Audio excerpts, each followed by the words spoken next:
So Davos. Now, this one's a tricky one because I don't really think there's too much more they can do with this character. His whole story involved Stannis and Stannis' daughter, and they're all killed off. So it's kind of like, why is he even still around?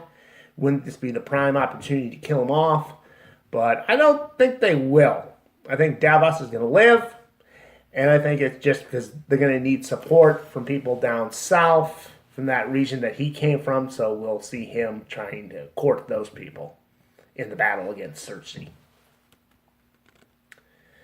Next up, we have Gendry. Die.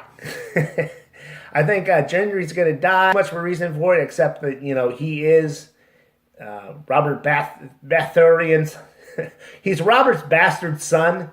So, kind of makes him an heir apparent to the throne. So I think that would just complicate things with Daenerys. So I think they're going to kill him off in this episode. And it's going to help motivate Arya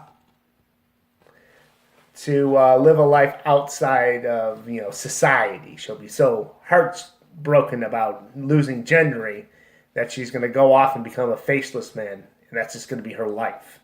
So speaking of that, Arya, I guess I'm predicting will live. And speaking of Starks, let's just get into them. Jon Snow, of course, he's going to live because they have to have, that conflict between him and Daenerys keep going on for the next few episodes. So Jon Snow's going to live. Sansa Stark, I think she'll make it out of this episode alive. I think that, like with Jon Snow, she has a storyline with Daenerys. It's going to keep going.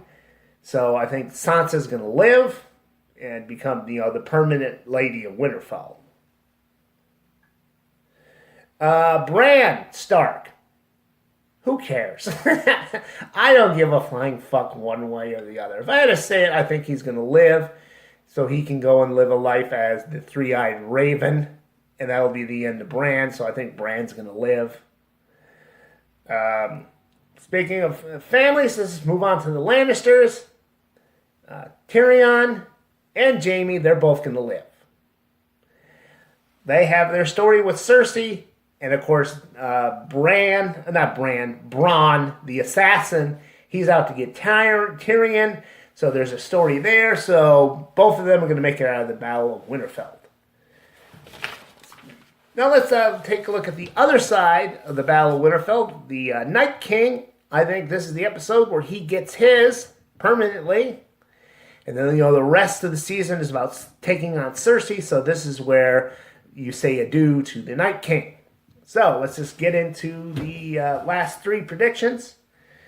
I'm going to throw some animals on there with the dragons, Drogon and Rhaegal. I don't know if I'm pronouncing any of these things correctly. I don't care, but I think we're going to lose it. We're going to lose one of the dragons tonight. If they're going to take on Cersei, they're going to try and make it look like it's a fair fight, like Cersei can kick Daenerys' ass. So, like in the battle, they're going to lose a shitload of their troops. And they're going to have to lose at least one of the dragons. Because if they don't lose a dragon, then they can beat Cersei. And because, Cersei, she ain't even got her fucking elephants, man. So they're going to have to lose one, if not both of her fucking dragons.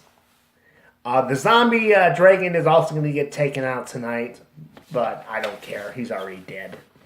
And speaking of the big girl herself, Daenerys, of course she's going to live. This whole show is about her ascending to the throne. So, of course, that's going to have to play out one way or the other. And they're not going to kill her off with 3 more episodes to go. So those were my predictions. We'll see how many of them turned out to be true. Steve here with a quick update on my predictions. When I was editing this, I realized I had left out 2 characters, Varys and Theon Greyjoy. And I think both of them are going to die. Varys, the big eunuch guy, he's going to get it in the crypt. And Theon's going to die trying to save Bran.